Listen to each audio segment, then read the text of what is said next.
Sa isang military raid nung linggo sa Tepalpa, Mexico, nasukol at napatay ang kilalang drug lord doon na si Nemesio Elmencio Oseguera.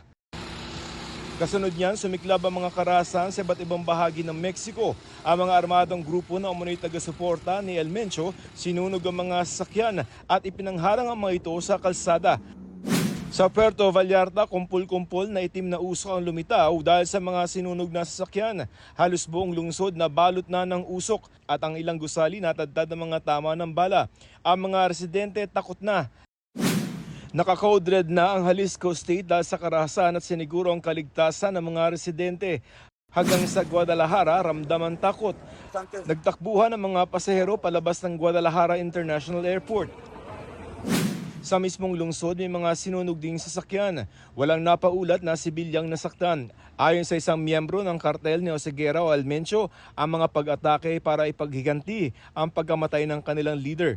Sa social media post, nanawagan si Mexican President Claudia Sheinbaum na manatiling kalmado sa kabila ng kaguluhan.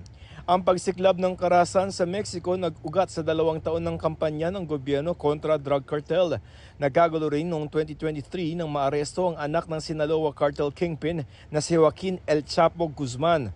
Una siyang nakulong noong 2019 pero pinalaya rin. Noong 2024, muli rin nagkagulo ng arestuhin ang Sinaloa cartel boss na si Ismael El Mayo Zambada. Joseph Morong, nagbabalita para sa GMA Integrated News.